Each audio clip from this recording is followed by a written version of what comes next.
Our third talk today is entitled Labor and Delivery for Women with Bleeding Disorders. And there's a slightly different title in there, but this is what I have. And I'm going to welcome Dr. Catherine TAILLEFER from l'Hôpital Sainte-Justine. She's going to be joining us virtually, and Dr. MIHIR BHATT from McMaster University. Hi, do you hear me well? Catherine, maybe first. Oh, there she is. I think I'm going first. We'll talk about pregnancy and delivery before talking about the baby. So thank you very much for this invitation. I'm honored to present to you today. I'll share my screen. Do you see? Sorry about that. Do you see well the presentation? Yes, good. Thank you very much. So I'm be talking to you today about labor and delivery for women with bleeding disorder. I'm a MFM specialist, so it's the obstetrician point of view, and I'll try to do so clearly in the next 12 minutes in English, which is not my primary language, so sorry for small mistakes I can do. So we'll discuss about obstetrical hemorrhage prevention strategies in women with bleeding disorder. We'll describe early identification of postpartum hemorrhage and treatment strategies, and I'll let Dr. BHATT talk about the newborn. So it's normal to bleed with delivery, and for every woman, the body prepares for the hemostatic challenge of delivery. So the woman will develop hypercoagulability that will peak in the third trimester, which you should all know, with increasing of factor mainly 1, 7, 8, 10, 12 of von Willebrand factor of pi1, and also decrease in protein S.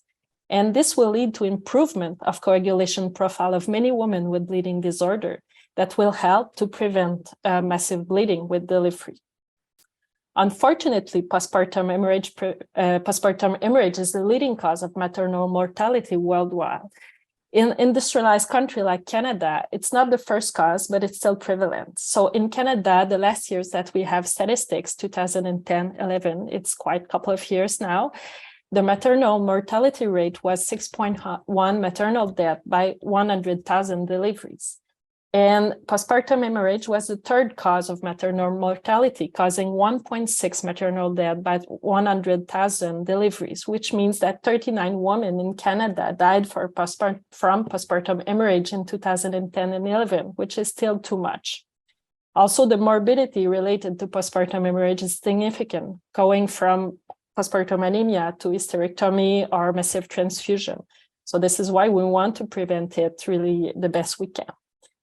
There is many risk factors described for postpartum hemorrhage, including multiparity, multiple birth, precipitated labor. But we also know that bleeding disorder and anemia individually are risk factor of postpartum hemorrhage. And this is what I'm talking about today. Early identification of risk factor permits prevention of postpartum hemorrhage because we can do intervention to reduce their impact when it's possible. So about women with bleeding disorder, we know that there are increased risk of postpartum hemorrhage and also of severe postpartum hemorrhage, either primary, which means in the first 24 hours after birth, and delayed, which means between 24 hours and 30 days of postpartum hemorrhage. Most of the studies have studied population of women with von Willebrand type 1 because it's the most frequent bleeding disorder. And studies reported an incidence of primary postpartum hemorrhage ranging from 5 to 45% compared to 4 to 5% in the general population. But more recent studies show more that the increase looks like being around 1.5% more frequent than in the general population.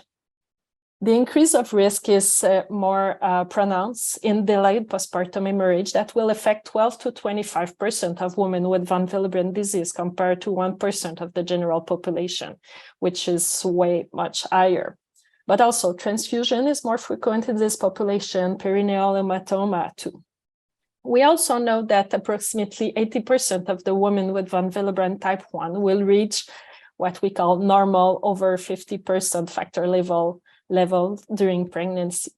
But there's some recent evidence that still show that individual with low normal level between 50 and 100% might still be at increased risk of postpartum hemorrhage, and we should keep an eye on them. Anemia, as I told, is also a risk factor for postpartum hemorrhage. And we know that women with bleeding disorder are at greater risk of having anemia and iron deficiency during pregnancy.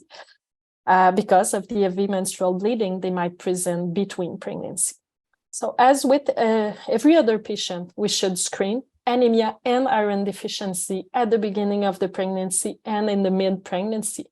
We should treat both of them really aggressively, so even iron deficiency, even if there is not anemia, and we should follow up compliance and labs really regularly. So we can prevent anemia at birth, and preventing anemia at birth permits to prevent postpartum hemorrhage, postpartum severe anemia, and transfusion. And we know that severe anemia in the postpartum period is associated with postpartum depression, in difficulty in the breastfeeding, and in poor quality of life. So we can improve also that in preventing anemia at birth. Even at the same time we control for anemia in women with bleeding disorder, it's important to check for coagulation profile. We should do so at the beginning of the pregnancy to see the baseline status, but also around 32 weeks to evaluate the impact of the pregnancy on the coagulation profile of the patient.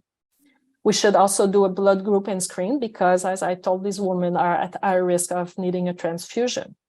And all this information will help us to plan for delivery. Anytime, if the woman presents during pregnancy with bleeding, we shall also control it to see if we can do a specific treatment. So having that information in mind, we will be able to sit together with all our multidisciplinary team, with MFM, with hematologists, pediatrician, neonatologists, anesthesiologists, and all the lab professionals to plan for the safest birth possible. And we can then elaborate a delivery plan that will aim to lower the risk, the hemorrhagic risk of the woman and the newborn.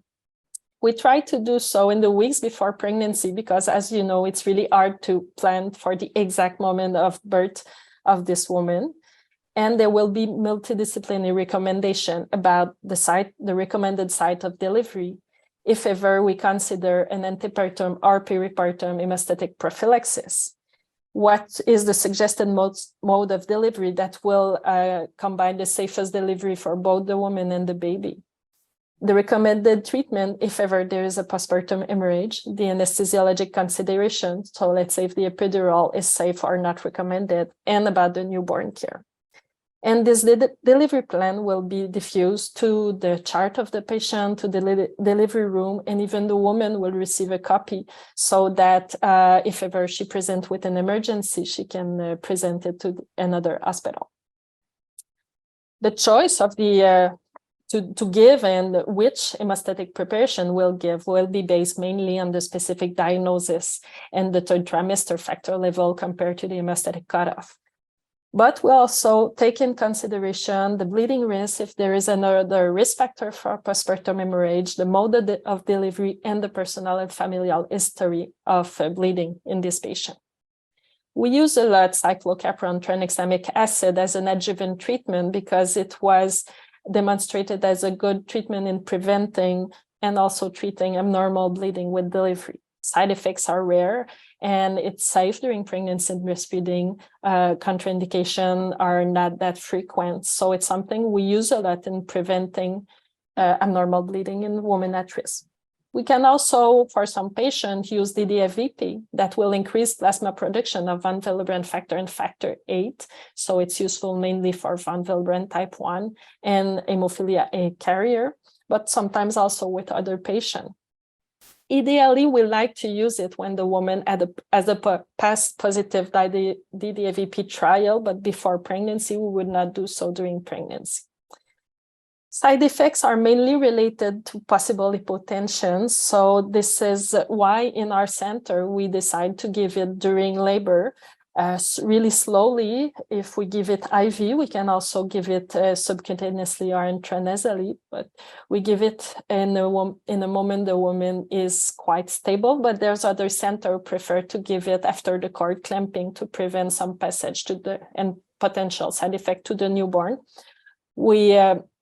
were never observed some of these, and seems to be a medication that it's safe during pregnancy and breastfeeding. So this is why it might be a good choice for some patients. Factor concentrate is also an IV treatment that can be used for treatment or prophylaxis of any abnormal bleeding if the woman has a documented factor deficit, either recombinant if it's available or plasma derived. It's probably safe during pregnancy, but we don't have that much data based on that. So that's why it's a category C, but replacing something with we miss should be okay. And other treatment will be considered case by case for other rare coagulation disease. So when the woman presents for delivery, there are many means of prevention that can be applied. So we'll have the delivery plan, and that can suggest some modality of prevention, but also not to forget in this woman to apply the usual recommendation for postpartum hemorrhage prevention, what we call active management of the third stage of the labor, giving oxytocin, controlled delivery of placenta is all intervention that can help reduce the risk of postpartum hemorrhage. Early recognition of abnormal bleeding is sometimes challenging, but it's really important. We know we're really good in recognizing active acute bleeding, but when the bleeding is not that important, but continuous, like when we're suturing perineal tears, it's also important. In women with bleeding disorder, for sure, if there's an abnormal bleeding, there can be specific recommendation, but we'll still need to keep in mind to apply the general recommendation in diagnosis and treatment to recognize that can be like any other woman, uterine atony, retained placenta, perineal tear that can bleed, that we should treat specifically without any consideration to the bleeding disorder. Also, the utilization of tranexamic acid, if we didn't use it before in prevention, is demonstrated when giving early to reduce the bleeding and reduce the complication of postpartum hemorrhage. So we should use it as soon as we notice an abnormal bleeding.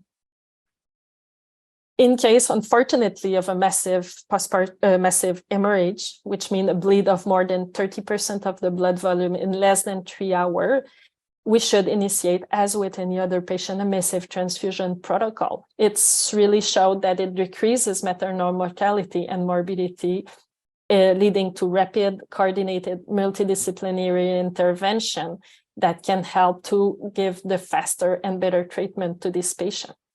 In the woman with bleeding disorder, specific treatment can contribute to treatment success, but it's really important here to keep in mind that it will not work if given without other modality. So let's say sometime, and we see that sometime in a woman, let's say with a von Willebrand disease, we just think about replacing the missing factor, and we're less proactive in volumic reanimation and giving blood product. And it's like if we see the tree before seeing the forest, and it leads to less efficient treatment. And we talked about delayed postpartum hemorrhage also, that is more prevalent in this population. And this is because the coagulation coagulation level will go back to the pre-pregnancy level in less than 3 weeks. So the risk of delayed postpartum hemorrhage is really related to this factor level going back to normal. So in this, patient education is really, really important in telling them how to recognize this hemorrhage and to consult rapidly. And the treatment or prevention will be really personalized, giving them regular tranexamic acid for a couple of days of week after birth, or giving just the prescription in case they need it.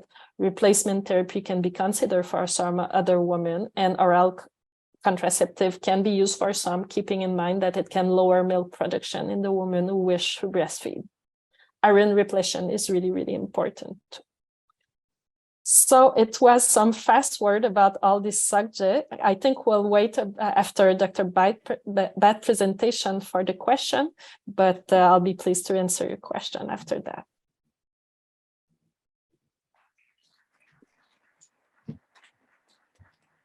So I'll be talking about the third objective, which is prevention and management of bleeding in the potentially affected newborn.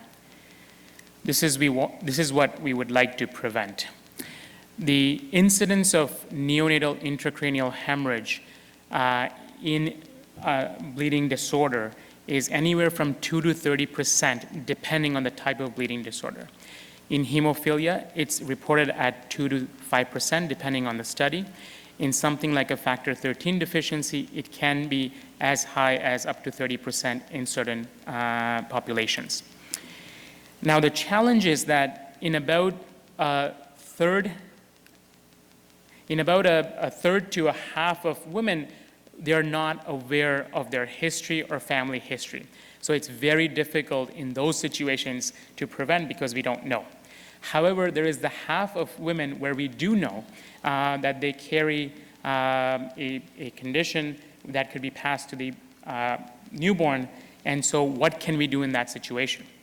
So there was a survey in 2005 from Dr. Chalmers in the UK that looked at the practices of labor, delivery, and then the care for the newborn in their hemophilia treatment centers. So they had the data from about 45 centers, and only at that time, 16% reported to have written protocols for management of these neonates.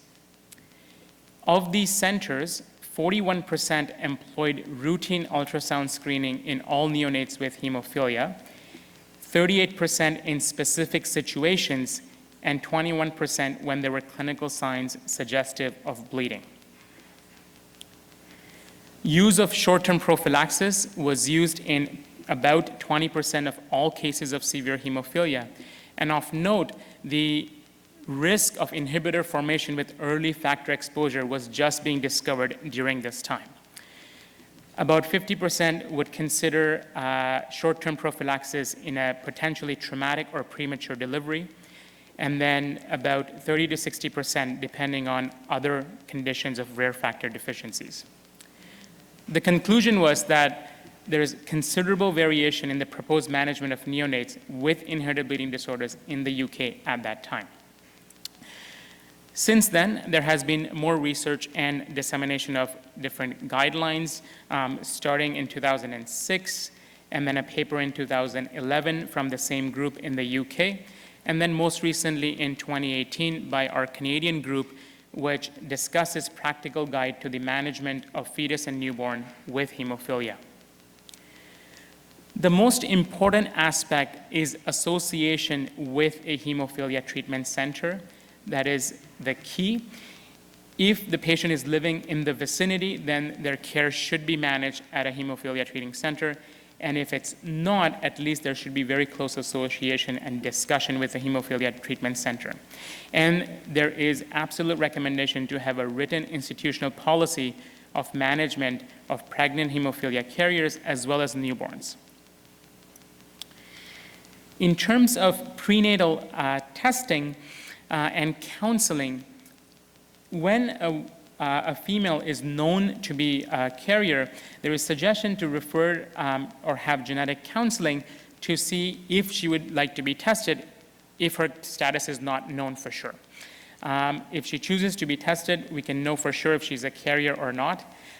If she is a known carrier, then there could be discussion about testing either the sex of the baby or the genetic status of the baby. And here are some of the options for that. So in terms of IVF, there could be pre-implantation genetic diagnosis, or there are other methods such as chronic villi sampling or amniocentesis after the pregnancy has been conceived. For prenatal planning, again, as I mentioned earlier, there should be close association with the hemophilia treatment center and involvement of all the multidisciplinary team that's involved, as Dr. TAILLEFER mentioned as well. And there should be a written delivery plan that is prepared and given to the healthcare providers as well as to the parents. And this plan should include obstetric care for the mother, planned mode of delivery, and immediate postnatal care for the newborn. I would like to take a moment to think about the idea of planned mode of delivery. Conceptually, it may seem that cesarean section would protect against the risk of neonatal intracranial hemorrhage.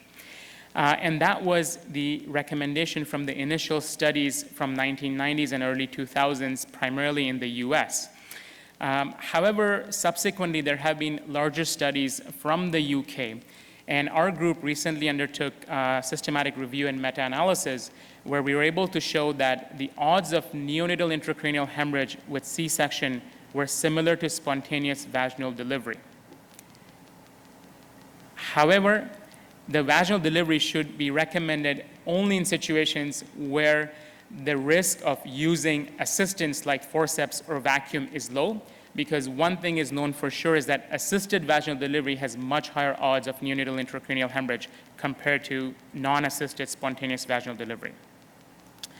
So again, in discussion with all the team involved, based on the risk factors for mom as well as for the newborn or the going to be newborn, there should be a discussion whether there's any risk where C-section would be required and the risk of assistance is low, then in that situation, vaginal delivery should be undertaken as per the data we have so far and the guidelines also from the Canadian OBGYN Society. Once the newborn is born, confirmatory testing should be taken, and this can be done from the umbilical cord blood. INR, PTT, as well as factor 8 and 9 levels should be sent. To keep in mind, for factor 8, the levels are at adult value since birth, but for factor 9, we should interpret it based on age-adjusted normal ranges. Routine newborn care should be planned as with any other child, so vitamin K should be given.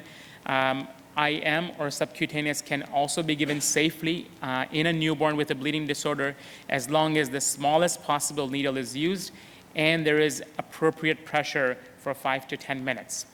And when we say 5 minutes, it's very long when we're putting pressure. 30 seconds seems like 10 minutes. Or we can use oral vitamin K depending on the situation. And if a venipuncture is required, the smallest possible needle should be used.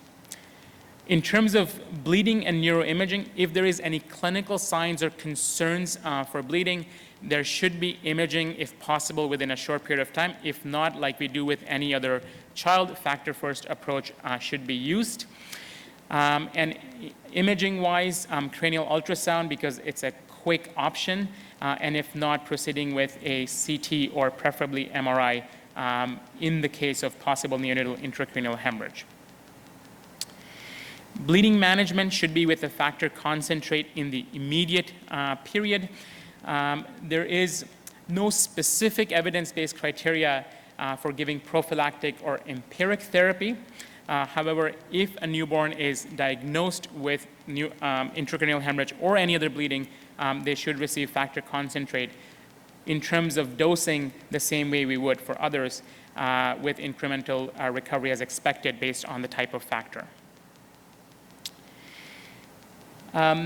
In terms of factor replacement, it should be immediate, and this is why when a newborn is expected, given the risk of 2 to 3%, a factor concentrate should be available on site where the delivery is happening. And given the risk of early inhibitor formation with exposure at this young age, inhibitors should be monitored frequently in this population.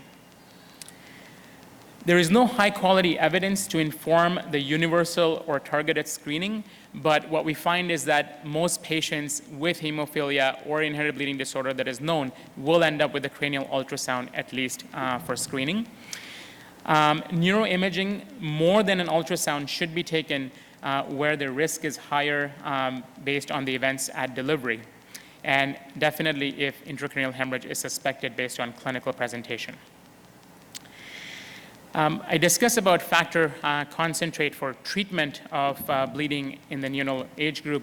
And as we know, the new kid on the block, Emmy, is here. And we've had some case reports of emicizumab being used after the initial period of treatment with factor for secondary prophylaxis and treatment in infants as young as 7 days of age. So the one case report is presented here from Nationwide. There's also a report from Jane Mason and Guy Young, where they've used it not only for treatment of bleeding, but also for primary prophylaxis in an infant as young as 5 weeks old. And the Haven 7 study is ongoing. They recently published their abstract of interim analysis, where they had 54 children less than 1 year of age, about 44% of whom were less than 3 months of age, treated on emicizumab, showing efficacy and safety in the interim analysis. There were 77 bleeds. Most of them were traumatic. And of note, there were no non-traumatic joint bleed, muscle bleed, and there were 0 intracranial hemorrhages in this limited population of 54 patients. Thank you. Both for your presentations. I think we can, since Dr. TAILLEFER is online, we'll take a couple questions if anybody has. I see someone coming. I see 2 people coming. Get ready. Buckle up your seatbelt. Shannon. Hi, I have a question for, I guess, all of you. We do a lot of those preparations and go through with our pregnant moms a lot of the things you described, but one of the sort of pain points for me, and I think for our patients, is when it comes down to the mode of anesthesia and how that influences the conversations and the disruption and chaos that these poor women go through pre and postpartum. From the hemostatic perspective, I just wondered if there's any thoughts on that or any advice in terms of how do we bring our anesthesia colleagues into the discussion in a way that's supportive, but also considering the patient's needs. Dr. TAILLEFER, do you want to take a stab at that? Yeah, I can go. One of the great things we have our team is that there is 1 or 2 anesthesiologists in our women in bleeding disorder group that assist to our meeting and are really aware of all the question and the discussion on the patient. One of the advantage of doing the early hemostatic test in the patient is that we can really identify the woman that might not be allowed to have regional anesthesia with delivery. So really early in the pregnancy, we can begin to talk about the possibility of that, if that will maybe not be possible, and try already to prepare with hypnosis, with reading, with yoga, with acupuncture, with all these alternative mode of pain control during delivery. And we also try them that they can meet the anesthesiologist not too late in the pregnancy to have this discussion, even if we do not have the 3rd trimester testing, that can also early begin to talk about the other pain control modalities like remifentanil, pump, or other things. So I think it's really helped to place that before and not to be in the emotional labor. It's not the time to talk about that then. So I think it's really that way that early preparation and collaboration with the anesthesiology team can help. Merci. Wendy, did you have a question? We have one more. Mine is a very quick question, and I might have missed it in your presentation. If a person has like a mild carrier and receiving maybe factor VIII when they're going into labor, does any of that cross the placental barrier to help the infant? With the DAVP? Sorry? I'm not sure which product do you ask? Factor. She's asking if factor VIII crosses the placental barrier in management of the fetus in pregnant. Maybe I'll push the question to Dr. BHATT. I don't think so, but if anybody else says otherwise, I think from my knowledge it doesn't, and Dr. Lillicrap is nodding his head as well, No? so I take that as confirmation. Okay, thank you. Thank you so much. Thank you, guys.